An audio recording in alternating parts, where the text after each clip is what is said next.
اب نوٹ کر لیجئے، یہ کتابیں اگر آپ پڑھنا چاہیں تو کتاب الملاحم میں پڑھیے. بدترین عذاب عربوں پر آیا کھڑا ہے، سروں پر ٹنا ہوا، بدترین. ایسی جنگ ہونی ہے الملحمۃ العظمیٰ، جس کو کہ میں بھی آپ کے گواہی پیش کر دوں گا، جسے کہا گیا ہے دی لاسٹ کروسیڈ. بش نے بھی کروسیڈ کا لفظ بول دیا تھا، پھر واپس لیا اس نے. نکل جاتی ہے جس کے منہ سے سچی بات مستی میں، فقیہ مصلحت بین سے اور ہندے بادہ خار اچھا، کروسیڈ کہہ کر پھر واپس لیا. یہ کروسیڈ، اس کے اوپر جس قدر نقصان ہونا ہے عربوں کا، گریٹر اسرائیل بنے گا، یہ عراق، شام، اردن، سعودی عرب کا کچھ شمالی علاقہ، ترکی کا جنوبی علاقہ، مصر کا صحرائے سینا، اور اس کے ساتھ ہی جو بہترین اس کا زرخیز ترین علاقہ ڈیلٹا آف نائل، یہ سب یہودیوں کے قبضے میں جائے گی. اس کو حدیث میں کہا گیا الملحمۃ العظمیٰ. عیسائی 80 علم لے کر ہے مسلمانوں تم پر حملہ آور ہوں گے، اور ہر علم کے نیچے 12,000 فوج، 9.5 لاکھ فوج. یہ نیٹو کی تیاری کس کے لیے ہو رہی ہے؟ جب یو ایس ایس آر کا خاتمہ ہوا تو پوچھا گیا تھا نیٹو چیف سے، اب کس لیے؟ تمہارا وہ دشمن تو ختم ہو گیا، اب ہمیں اسلامک فنڈامنٹلزم سے نپٹنا ہے. جانتے ہیں خطرہ یہی ہے، اب اسلام ابھر سکتا ہے. مسلمانوں کے سینوں کے اندر وہ آگ ہے، اوپر خاکستر آ گیا ہے، تمہیں اٹھانا بیٹھنا، یہ اندر تو انگارہ ہے، اوپر سے راکھ ہے، اسے دھوکہ نہ کھا جانا ان کے دلوں کے اندر. اور بش نے کہا تھا مسلمان چاہتے ہیں کہ ہسپانیہ سے لے کر انڈونیشیا تک نظام خلافت قائم کریں. اور میں حیران ہوا تھا کہ اس کمبخت کو ہسپانیہ کا خیال کیسے آ گیا. ہمیں تو کبھی آتا ہی نہیں، ہم تو بھول گئے. وہ تو 500 برس پرانی بات ہے، جبکہ وہاں سے ہمیں نکال دیا گیا تھا. اگرچہ اقبال نے کہا تھا ہے ارض فلسطین پہ یہودی کا اگر حق، ہسپانیہ پر حق نہیں کیوں اہل عرب کا. ہسپانیہ میں تو 800 سال حکومت کی مسلمانوں نے، اور ابھی 500 برس ہی گزرے ہیں نا. یہودی تو ارض مقدس سے 2000 سال نکالے گئے. انہیں لا کے آباد کیا گیا، عربوں کے سینے میں خنجر پھونک دیا گیا. وہ چھوٹا سا ملک جو چاہتا کرتا، کوئی پوچھنے والا نہیں. امریکہ جیسے اپنے بیٹے کی حفاظت کرے ویسے کرتا ہے. اور حضور نے فرمایا ہے وہ جنگ جب ہوگی تو ایک باپ کے اگر 100 بیٹے ہوں گے تو 99 ختم ہو جائیں گے، ایک بچے گا. یہ حدیث ہے، حدیث ہے صحیح. اور آپ نے فرمایا ویل للعرب من شر قد اقترب، عربوں کے لیے ہلاکت ہے، عربوں کے لیے بربادی ہے اس شر سے جو قریب آ چکا. اور آج جس طرح انہوں نے ان کی تہذیب کو اختیار کر لیا، دبئی جا کر دیکھیے، بدترین مغربی معاشرہ جو ہے وہ دبئی کے اندر ہم نے قائم کر کے دکھا دیا. اب سعودی عرب اس راستے پر بڑھ رہا ہے. اور اس کے بعد نمبر 2 پر جو ہے ہم پاکستان میں. لیکن میں اس کے پہلی بات جو کہہ رہا ہوں وہ تو یقینی ہے، اس میں تو احادیث صحیحہ موجود ہے. اگرچہ اس کے بعد پانسا پلٹے گا، پھر حضرت مہدی کا ظہور ہوگا، حضرت عیسیٰ کا نزول ہوگا، اور وہ گریٹر اسرائیل گریٹر گریو یارڈ بنے گا یہودیوں کا. ایک ایک یہودی قتل ہوگا اور دفن ہوگا. یہ بات میں ہونا ہے، میں پہلی بات بات کر رہا ہوں. وہ پانسا پلٹے گا جب پلٹے گا. ابھی جو سامنے ہے وہ کیا ہے؟ اس ملحمۃ العظمیٰ کہا حضور نے، جسے آرمگیڈون کہتے ہیں عیسائی. آرمگیڈون کی اگر کہیں جا کر آپ دیکھیں گے، آپ ڈکشنری میں مانی کیا لکھا ہے؟ A very big war which will be fought between the forces of evil and good before the end of this world. اس دنیا کے خاتمے سے پہلے خیر اور شر کی قوتوں کے درمیان بہت بڑی جنگ ہوگی. ارمجدون اسے کہتے ہیں عربی میں، اور آرمگیڈون اسے کہتے ہیں انگریزی میں. اور یہ بائبل کی آخری کتاب کے اندر ہے، جو اس میں کہ مکاشفات یوحنا، ریولیشنز آف سینٹ جان. یہ تو میں کہہ رہا ہوں یقین کے ساتھ، اور زیادہ دور نہیں آیا چاہتا ہے. اس لیے کہ یہودیوں کا اور عیسائی جو کنزرویٹوز ہیں، نیو کنزرویٹوز، ان کا 5 نکاتی ایجنڈا ہے متفق علیہ، جس کے تحت کہ یہ جنگ صلیبی شروع کی گئی. تو سن لیجئے آپ. آرمیگیڈون نمبر 1، گریٹر اسرائیل قائم ہو جانا اس کے نتیجے میں نمبر 2، مسجد اقصی اور قبۃ الصغریٰ کو گرانا نمبر 3، وہاں 3rd ٹیمپل، وہ مسجد جو حضرت سلیمان نے بنائی تھی 1000 قبل مسیح میں، پھر برباد کی تھی نبوکدنضر نے، دوبارہ بنائی گئی، پھر دوبارہ ختم ہوئی 70 عیسوی تک گری پڑی ہے. ان کا خانہ کعبہ گرا ہوا ہے 70 عیسوی سے لے کر آج تک. ایک دیوار ہے ویلنگ وال، جہاں جاتے ہیں، روتے ہیں، پیٹتے ہیں، باتیں کرتے ہیں، وہاں وہ بنے گا 3rd ٹیمپل. اور نمبر 4، اس میں لا کر رکھا جائے گا تخت حضرت داؤد کا. یہ تخت کہاں ہے اس وقت؟ یہ لندن شریف کے اندر جو ان کی پارلیمنٹ کا جو چرچ ہے، ویسٹ منسٹر ایبے، اس میں رکھا ہوا ہے. ایک پتھر تھا جس پر بٹھا کر حضرت داؤد کی تاج پوشی ہوئی، پھر حضرت سلیمان کی ہوئی، پھر وہ پتھر رکھ دیا گیا جب حضرت سلیمان نے بنایا ہیکل مسجد اقصی، وہاں رہا وہ. ہر بادشاہ جو تھا یہودی اسی کے اوپر بٹھا کر اس کی تاج پوشی ہوتی.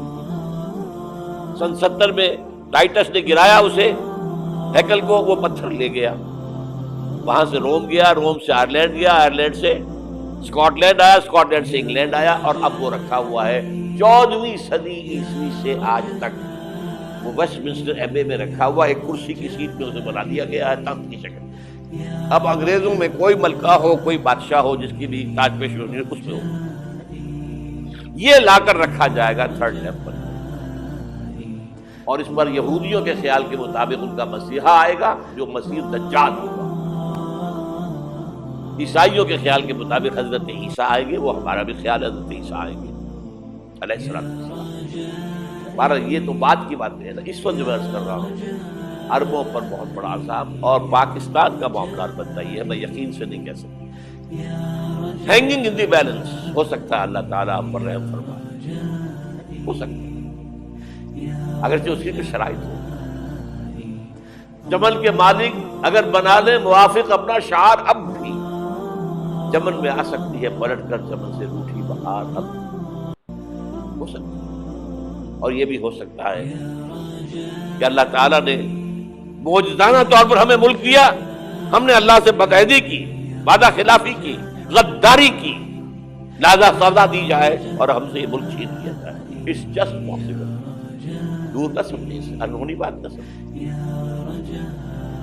جو گھیراؤ ہو رہا ہے آپ کے مغرب میں نیٹو فورسز اور مشرق میں بھارت فورسز، بھارتی فورسز گدھوں کی طرح بیٹھے ہوئے انتظار کر رہے ہیں پاکستان اور ڈسٹیبلائز ہو جائے، یہاں اور بدامنی ہو جائے. اب لاہور میں پھر آج دھماکے ہو گئے. 2 دن پہلے کا دھماکہ میں سہ کے آیا ہوا ہوں، آپ کے سامنے بیٹھا ہوں. وہ جانے بچی ہی نہیں. جو ہماری اکیڈمی کا حشر ہوا میں آپ کو یہ بتا سکتا ہوں. یہ سارا کیوں ہو رہا ہے؟ تاکہ یہاں بدامنی ہو جائے اور ہمیں جواز مل جائے. مغرب سے نیٹو فورسز داخل ہو جائیں، مشرق سے بھارتی فورسز آ جائیں، اور ہمارے ایٹمی دام توڑ کر اور پھر ہمیں بھارت کے سامنے ڈال دیا جائے. نا ڈو ایز یو لائک. یہ ان کا نقشہ ہے. ہوگا کیا وہ اللہ جانتا ہے. ہوگا وہ جو اللہ چاہے. لیکن اللہ کا چاہنا جو ہے وہ کس پر منحصر ہے؟ یہاں انقلاب برپا کرو، یہاں اسلام لاؤ. اگر دھندوں میں لگے رہو گے تو وہ خود بخود نہیں آ جائے گا انقلاب. صحابہ نے جانیں دی تھی، کتنی تکلیفیں اٹھائی تھی. 12 برس تک مکی دور کے اندر با نشہ درویشی در ساز و دمادم سن، جو پختہ شبی خدرا بر سلطنت جم سن. یوم طائف یاد ہے جو حضرت عائشہ فرماتی ہے کہ میں نے پوچھا تھا حضور سے کہ یوم احد سے زیادہ سختی بھی آپ پر کبھی آئی؟ یوم احد پر کیا ہوا تھا؟ تلوار کا وار پڑا تھا آپ کے چہرہ مبارک، یہ جو رخسار کی ہڈی ہے اس کے اندر وار گیا ہے، اوپر خود کی 2 کڑیاں تھیں وہ اس پہ گھس گئیں، 2 دندان مبارک شہید ہوئے۔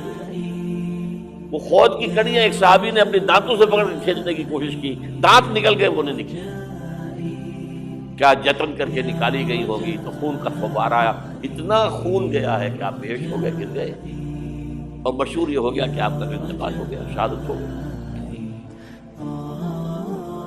یہ سیرت کبھی پڑھی ہے؟ حضرت عائشہ کے ہوش کا تو یہی دور تھا نا، یوم طائف میں تو آپ کیا تھی، بچی تھی، مجھے کیا پتا کیا ہو رہا ہے اس کے ساتھ۔ 3 دن تک حضور مکے کی گلیاں اور وہاں کے اوباش لوگ پتھراؤ کر گئے تھے اس امید میں کہ شاید وہاں کا کوئی سردار ایمان لے آئے، تو یہاں تو ابو طالب بھی فوت ہو گئے، یہی دنیاوی سہارا تھا، خاندانی سہارا تھا ابو طالب کے ذریعے، اور گھر میں ایک دلجوئی کرنے والی رفیقہ حیات تھی، وہ بھی، ان کا بھی انتقال ہو گیا۔ آپ نے کہا یہ عام الحزن ہے، اب تو سب کو طے ہو گیا قریش کو کہ اب جیسے قتل کر دو، اسی لیے آپ گئے طائف، شاید وہاں کا کوئی بڑا سردار مانے ایمان لے آئے مجھ پر، تو میں اپنا مرکز ادھر شفٹ کر دوں۔ تینوں سے ملے ہیں، تینوں نے وہ جواب دیے ہیں، نکل جاؤ یہاں سے، میں تمہارے ساتھ بات بھی کرنے کو تیار نہیں۔ اچھا، تمہارے سوا کوئی نہیں ملا تھا اللہ کو نبی بنا کر بھیجنے کے لیے؟ دیکھو جاؤ، میں بات نہیں کرنا چاہتا، ہو سکتا ہے میں بے عزتی کر بیٹھوں، واقعی تم اللہ کے نبی ہو تو میں مارا جاؤں گا، جاؤ جاؤ جاؤ۔ یہ سلوک محبت کے ساتھ، اور پھر چھوکروں کو، اسٹریٹ ارچنز جنہیں آپ کہتے ہیں، اشارہ کیا تھا، خبر لو پتھراؤ ہو رہا ہے، ساتھ کوئی ہے ہی نہیں، ایک آدمی صرف زید ابن حارثہ۔ اب سامنے سے پتھر آ رہے ہیں تو حضرت زید آگے آ جاتے ہیں، ڈھال بنتے ہیں، مجھے لگے پتھر حضور کو لگے، اب پیچھے سے آ رہے ہیں، چاروں طرف سے تو ڈھال نہیں بن سکتا، جسم لہو لہا، خون جا کر جوتیوں میں جم گیا ہے، جوتی اتر نہیں دی۔ پھر وہاں سے واپسی پر دعا مانگی، اللہم الیک اشکو ضعف قوتی وقلت حیلتی وہوانی علی الناس، اے اللہ تیری جناب میں فریاد لے کر آیا ہوں اپنے قوت کی کمی کا، اپنے وسائل کی کمی، اور جو ذلت و خواری ہو رہی ہے لوگوں کے ساتھ، الا ملتقننی، مجھے کس کے حوالے کر دیا، الا بعیدی یتجہمنی، یہ میرے اوپر ہجوم کر کے آ جائے، حملہ کرے، اور عدو من لگتا امرے، یہ دشمن کے حوالے میرا معاملہ کیا جو چاہے کرتے ہو۔ لیکن پھر عبدیت غالب آتی ہے، ان لم یکن علی غضبک فلا ابالی، اللہ اگر تو ناراض نہیں ہے تو مجھے کوئی پرواہ نہیں، سر تخدیر خم ہے جو مزاج یار میں آ، مجھے اندیشہ یہ ہے کہ تو ناراض تو نہیں۔ یہ تکلیفیں جھیلی، سینکڑوں صحابہ نے جانوں کا نذرانہ پیش کیا، احزاب کی جنگ میں فاقوں پر فاقے ہو رہے تھے، اور ان فاقوں کی حالت میں خندق کھودنے کا حکم ملا ہے، لوگوں کی کمریں دوہری ہو رہی ہیں، پتھر باندھے ہیں اپنے پیٹوں سے، اپنے چادروں کے ساتھ کس کر کمر دوہری نہ ہو جائے، اور جب صحابہ کدالیں چلا رہے ہیں تو کیا کہہ رہے ہیں، نحن الذین بایعوا محمدا علی الجہاد ما بقینا ابدا، اللہم لا عیش الا عیش الاخرہ۔ صحابہ کہتے تھے ہم وہ لوگ ہیں جنہوں نے محمد سے بیعت کی ہے کہ جہاد کرتے رہیں گے جب تک جان میں جان نکل جائے تو بات اور، جان ہے، چاہے ابھی بھوک سے کمر دوڑی ہوئی جا رہی، جان تو ہے۔ اور ایک دفعہ کہتے تھے اللہم لا عیش الا عیش الاخرہ، اللہ عیش زندگی تو آخرت کی زندگی ہے۔ اور حضور فرماتے تھے، حضور کے بیٹھے ہوئے نہیں تھے گاؤں تکیہ لگا کر، پتھر اٹھا کر خندق میں سے لے جا کر باہر پھینک رہے تھے، جب صحابہ کہتے ہیں اللہم لا عیش الا عیش الاخرہ، حضور فرما رہے ہیں فاغفر للانصار والمہاجرہ، اے اللہ ان انصار اور مہاجرین کی مغفرت فرما۔ پھر حضور کی خدمت میں کچھ لوگ آئے، حضور اب یہ فاقہ ناقابل برداشت ہو گیا، دیکھیے ہم نے یہ پتھر باندھے ہوئے ہیں۔ حضور نے کرتا اٹھا کر دکھایا، وہاں 2 پتھر ہوتے ہیں۔ یہ ایسے آپ اس چیز کو صرف نہیں سمجھتے۔ بہرحال اس موضوع پر میری ایک کتاب ہے منہج انقلاب نبوی، کہ انقلاب کیسے آیا تھا۔ اگر دل میں ذرا بھی آرزو پیدا ہو گئی